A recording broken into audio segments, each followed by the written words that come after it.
झारखंड के दो बड़े गैंगस्टर फिल्मी स्टाइल में देश छोड़कर फरार हो गए हैं, लेकिन पुलिस को भनक तक नहीं है।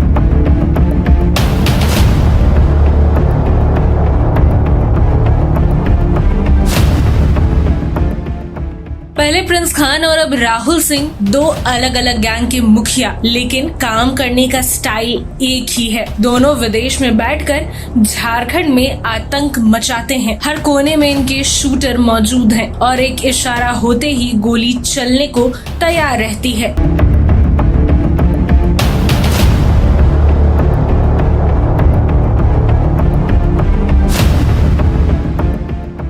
ऐसे में अब सवाल है कि आखिर झारखंड में रहते हुए पुलिस की पकड़ में ये लोग नहीं आए हैं और कैसे पासपोर्ट बनाकर विदेश निकल चुके हैं। आखिर इनका पासपोर्ट कैसे बनाया गया और आसानी से वीजा भी बन गया और ये विदेश चले गए। सबसे पहले बात धनबाद के गैंगस्टर प्रिंस खान की करेंगे। वासीपुर से निकला एक डॉन अब दाऊद मॉडल पर काम कर रहा है। दुबई से पूरे कोयलांचल को कंट्रोल करता है और कहा जाता है कि प्रिंस खान के गैंग का सीधा प्रभाव रेलवे टेंडर से लेकर निगम और कारोबारी पर रहता है। धनबाद और यहाँ के अन्य इलाकों में मौजूद उसके स्लीपर सेल सभी गतिविधि की जानकारी पहुँचाते हैं, जिसके बाद प्रिंस खान दुबई से ये डिसाइड करता है कि किसे कब कॉल करना है और कितने की डिमांड करनी है। डिमांड पूरी नहीं होने पर सीधे गोलियों से बात की जाती है। यह गैंग लंबे समय से एक्टिव है, हर दिन गिरफ्तारी होती है। इसके बावजूद भी गैंग पर लगाम नहीं लग सका है। ऐसे में अब ये समझिए कि प्रिंस खान खुद भी कई मामलों में वांटेड है। इसके बावजूद भी इसका पासपोर्ट कैसे बना और कब ये विदेश गया, ये बड़ा सवाल है। बात साल 2021 की है, जब प्रिंस खान, जिसका ओरिजिनल नाम हैदर अली है, ये धनबाद में बैठकर पासपोर्ट अप्लाई करता है। बैंक मोड़ थाना में इसका वेरिफिकेशन आता है और पुलिस बिना जांच पड़ताल किए हुए ही इसके वेरिफिकेशन को अप्रूव कर देती है। इसके बाद प्रिंस खान दुबई निकल जाता है। 2021 के बाद से दुबई से ही पूरे गैंग को वह ऑपरेट कर रहा है। ऐसे में फिलहाल एटीएस के अपील पर इसे इंटरपोल से रेड कॉर्नर नोटिस जारी किया गया है, जिससे विदेश से इसे भारत लाया जा सके। अब प्रिंस खान के बाद राहुल सिंह भी 2025 यानी कि इसी साल विदेश निकल चुका है।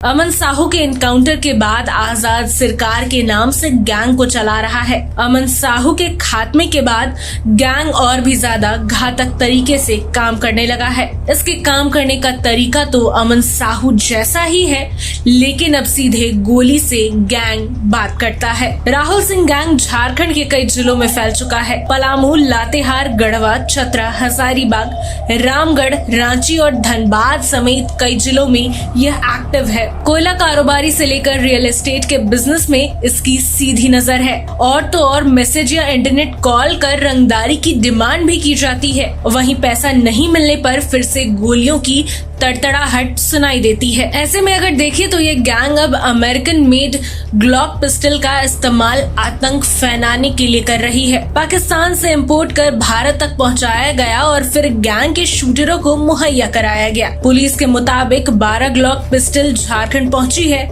जिसमें से आधा दर्जन ही पुलिस अब तक जब्त कर पाई है। वहीं बाकी अभी भी गैंग के शूटरों के पास ही मौजूद है। यह बात तो गैंग के ऑपरेट करने की हो गई। अब इसके भी विदेश जाने के स्टाइल को देखें तो एक पासपोर्ट सामने आया, जिसमें मोहाली यानी कि पंजाब लिखा हुआ है। ऐसे में साफ है कि राहुल सिंह पहले झारखंड पुलिस को धोखा देते हुए पंजाब तक पहुंचा और वहां अपने सभी फर्जी दस्तावेज तैयार किए और फिर भारत छोड़कर फरार हो गया। यह किस देश में है, ये अब तक खुलासा नहीं हो पाया है। लेकिन जैसे ही झारखंड पुलिस को विदेश भागने की जानकारी मिली, उसके बाद ब्लू कॉर्नर नोटिस सीआईडी के अनुरोध पर जारी किया गया। इसके बाद विदेश में इंटरपोल कार्रवाई की जा सकती है। इधर अब कुल मिलाकर देखें तो झारखंड पुलिस से लेकर देश की एजेंसी के नाक के नीचे से गैंगस्टर देश छोड़कर फरार हो गए हैं और जरा सा भी भनक किसी को भी नहीं लग पाया है। ऐसे में आखिर अब कैसे भारत इन्हें लाया जाएगा और कैसे इनकी गिरफ्तारी होगी, यह एक बड़ा सवाल है। देश छोड़ देने के बाद गैंगस्टर पर शिकंजा कसना थोड़ा मुश्किल जरूर हो जाता है, लेकिन हाल ही में अमन साहू गैंग के करीबी मयंक सिंह को एटीएस अजरबैजान से भारत लेकर आई है। ऐसे में देखने वाली बात होगी कि आखिर तमाम पुलिस कैसे इन गैंगस्टर्स को वापस भारत लाती है।